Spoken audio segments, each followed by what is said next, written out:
A father and his son make their way through the misty marshland, silently searching for food. Suddenly they hear rustling in the woods. Quickly they grab their binoculars to check what's going on. Defeated and empty-handed, they turn back. But on the way home, something stops them in their tracks. A small child's shoe lying in the dirt. Shocked, they follow the faint trail, which leads them to a silent, abandoned car. They search it for anything useful. The father discovers a cigarette butt while the son finds a biscuit. Hungry and tempted, he eats a few bites, but when his father walks over, he tries to hide it fast. The father quickly grabs essential supplies, shoves them into a backpack, and gives it to his son. Without hesitation, he breaks open the back door and hides his family inside the toilet. But the son holds it tightly shut. The leader sniffs the air. The stench is awful, and he backs off in disgust. In the rush, he accidentally leans on the horn hook.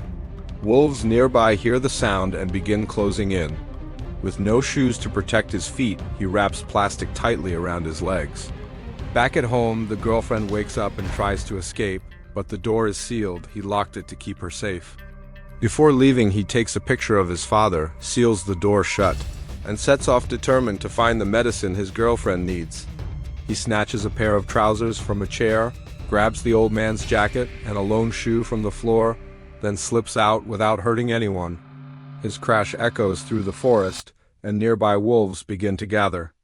Shaking, he relights the fire to keep them at bay. As he continues, he notices a trail of blood, and it leads to a dying fire. In the ashes, bones, human bones blackened by flames. Could they belong to his father? The horror hits him hard. He drops to his knees and vomits in shock. He grabs a burning stick and swings it wildly. Flames scare the wolves, but they don't leave easily. Snarling and creeping closer, they hesitate until finally turning back. He survives the night, huddled by the fire, and sets off again at dawn. Afterward, he buries the remains, unable to leave them exposed. Inside, he finds scraps, an empty bottle, cloth pieces, a match, a pocket knife, and a dog whistle in a bag. Just as he steps out, the boy from earlier appears, sees him, and runs off again. Curious, he follows, but the boy notices and bolts into a house. The son runs too, catching a glimpse of the boy closing a door behind him. Inside, the boy is hiding with his elderly father, and maybe even save his dad. But there are too many. They overpower him and knock him out cold. The raiders, assuming he was alone, ransack the area. They take his jacket and tie him up. The leader searches the backpack and finds the girlfriend's medicine. He pockets it. Through the lens, they spot a wild pig calmly munching in the distance. But the wolves eventually pass without noticing them. Relieved but exhausted, they fall asleep inside the car. Then he spots the biscuit wrapper and the truth hits him like a punch. It led the raiders here. Later, his girlfriend's pain becomes unbearable. Her wound has worsened. She needs her medicine. Desperate, the boy picks up a pillow and brings it close to her face, ready to put her out of her misery, but his hands tremble. He can't do it. With tears in his eyes, he drops the pillow and walks away. Without making a sound, they slowly crawl toward it. The son munches on the last bit of the biscuit and casually tosses the wrapper to the ground, without thinking of the danger. As night falls, the father begins boiling water, turning it into their only clean drinking source. Meanwhile, the son helps his girlfriend take her much-needed medicine. The father steps out to smoke the old cigarette, but he found, staring into the dark woods as distant howls echo through the night. As they reach their house, they approach a wall of tangled tree branches, carefully placed to hide the home from predators and protect it from the cold and rain. They pull one branch aside, unlock the door, slip inside, and cover the entrance again with the branch. The son quietly hands his father a bow and arrow, and with one focused shot, the father hits the pig. They begin following the trail of blood, hearts pounding, but it abruptly disappears into the murky swamp. Panicking, they climb into the car and sit frozen in fear, knowing there's no way they could outrun the wolves. Minutes feel like hours. By sunrise, they wake up and resume their journey home. Inside, the son rushes to check on his sick girlfriend, who lies weakly, a painful wound on her side. Morning comes. The son heads to a nearby toilet, but suddenly freezes. He spots a group of strangers approaching. He bolts back to the house, breathless. Then he storms outside to confront the raiders. He manages to take a few down. As they drag the father away, the leader notices the toilet hatch and tries to open it. Once the coast is clear, the son cautiously emerges, only to find their home wrecked. Instead of ending her suffering, the son steps outside and begins covering the house with even more branches, trying to keep it hidden from danger. He walks for miles through the freezing cold, sleeping on the ground just to rest.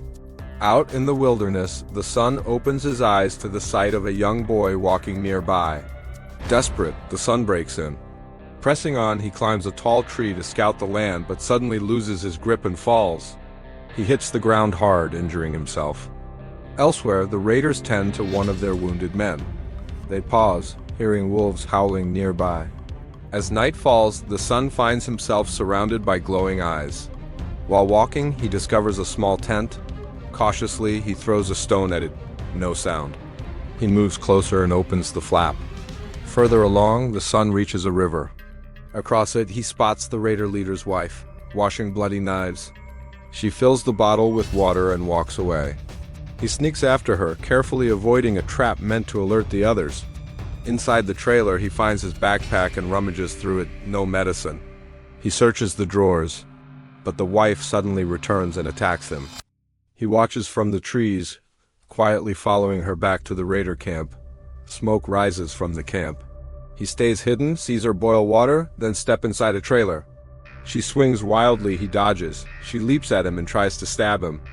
In the chaos, he grabs a stone and hits her in the headband. He wipes the blood off the floor, drags her body to the fire pit, and stuffs her kettle into his backpack. He tries to open it, but it's sealed tight. While checking the suitcase, the leader notices mud on the "lock someone's been here." Suddenly, the others start coming back. He hides under the trailer just in time. Slowly, he approaches the leader and carefully cuts the key from around his neck. The leader stirs, but doesn't wake. The son slips away. The son, hidden nearby, sees the key to the suitcase, hanging from the leader's neck. He grabs it and locks the trailer from the outside before sprinting toward home. But snap. He trips a trap on his way out, and the raiders wake up. But fate isn't done with him yet. Before he gets far, the raiders ambush him from behind and knock him out cold. The leader strolls past the trailer completely unaware of what just happened. He gives the injured raider the stolen medicine, then walks off, stepping right past his unconscious wife. Heart pounding, he shifts his weight and inch by inch crawls toward it. His hands are bound, so he grabs it with his teeth.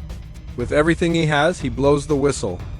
The son watches in horror as they get ready to cook the boy, and then howls erupt in the distance. The wolves are coming, and they're hungry. They know exactly what's headed their way, and they run for their lives. In their chaos, they forget the son. He grabs his knife and cuts through the ropes like a man possessed. They dump him by a fire, ready to roast him alive. Panic takes over as he struggles against the ropes, but they're too tight. No escape, not yet. Back in the forest, the leader comes across the injured man struggling to escape. He stomps his neck and leaves him for dead. He sneaks past a mountain of human skeletons, leftovers from previous victims. He reaches the tied-up boy and tries to free him, but the child screams, thinking he's one of them. Hope surges through him. He crawls desperately toward it, scraping his skin raw, but just as he reaches for it, the leader appears like a nightmare. With a cruel smirk, he kicks the knife out of reach. Then, in a chilling act of cruelty, burns the photo of the son's father right in front of him. "Watch this," his eyes seem to say as the raiders begin sharpening their blades. He makes it to the house of the elderly man and the boy, but something's wrong. Wolf tracks circle the home. When he steps inside, the old man has been eaten. He nearly gets caught when one raider comes too close just to pee. On his way back, the man notices the wife's axe lying around and grows suspicious. He alerts the others. They begin searching. Then, hiding behind a tree, he watches the raiders up close. She collapses, bleeding but still alive. He spares her life, breathing heavily. He goes back inside to keep searching. Just then, the raiders return. They arrive with the boy, tied up, scared. They're planning to eat him. Back home, the girlfriend fights through the pain. She cleans her wound as best she can and waits, desperate for the son to return.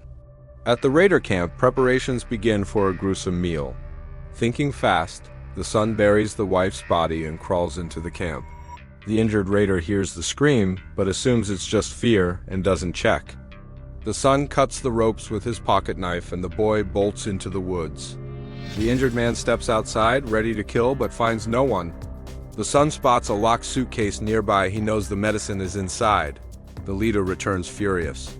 He finds the boy missing and blames the injured man, then knocks him out with a heavy stick. Later, the raiders gather and burn the wife's body. At dawn, he sneaks into the trailer again, clutching a match. He lights a stick to see the raiders are asleep. He rushes to the suitcase, unlocks it, the medicine is there. They're on his trail instantly. Meanwhile, his girlfriend is surrounded by wolves. The chase is on. The raiders fire arrows, but the son is fast dodging every shot. The son storms out of the house, bitter and heartbroken. When he finally wakes up, everything hurts. He's tied to a heavy log, being dragged through the dirt like a wild animal. For a moment, they leave him alone. And that's when he spots it, his pocket knife, just a few feet away. Suddenly, the son notices something else, a dog whistle lying half hidden in the dirt. The raiders pounce on him, silencing him in seconds, but it's too late. The forest goes silent. Panic explodes among the raiders. He hides under a fallen log as the pack rushes past, tearing into the forest after their new prey. When the coast is clear, the son crawls out, grabs his torn clothes and the precious medicine and runs. With no remorse, he turns on one of his own and stabs her, tossing her to the wolves like bait. Her screams echo in the trees as the wolves close in and rip her apart. The leader disappears into the darkness, heartless to the core. Meanwhile, the leader, limping and furious, knows he's too slow. Curious and cautious, he steps onto the porch. And there, slumped in a chair, is the lifeless body of a woman. She shot herself. The son races back through the woods toward his girlfriend, but along the way, he stumbles across a house he's never seen before. He gently takes the gun from her hand and steps inside. The house is eerily quiet, but inside he finds a treasure trove. A larger rifle, a box full of bullets, and clean, running water. He drinks greedily from the tap, fills his bottle, and grabs whatever canned food he can carry. Maybe, just maybe, things are finally turning around. But then, footsteps. The leader lunges at him with a knife and the two crash to the floor, locked in a savage fight. The leader pins him down, fingers tightening around the son's throat. The leader drops, dead. But in a flash of brilliance, the son drives his thumb deep into the man's wounded leg. Someone's entered the house. He spins around and his blood runs cold. It's the leader. After everything, he's too late. The son raises the rifle and pulls the trigger, but it clicks, empty. He quietly leaves behind some canned food just in case the boy is still alive. The leader screams in agony. That's all the opening the son needs. He grabs the smaller handgun from earlier and fires a single shot right between the eyes. Breathing hard, the son stumbles out and returns to the house where the old man and boy once lived. Then, without wasting another second, he rushes home. But when he gets there, the front door is wide open. Heart racing, he runs inside. The house is empty. No voices, no signs of life, no girlfriend, just silence. He falls to the floor and breaks down, sobbing uncontrollably. And then, a hand. A gentle touch on his shoulder. He turns, but we never see her face. Fade to black. The end.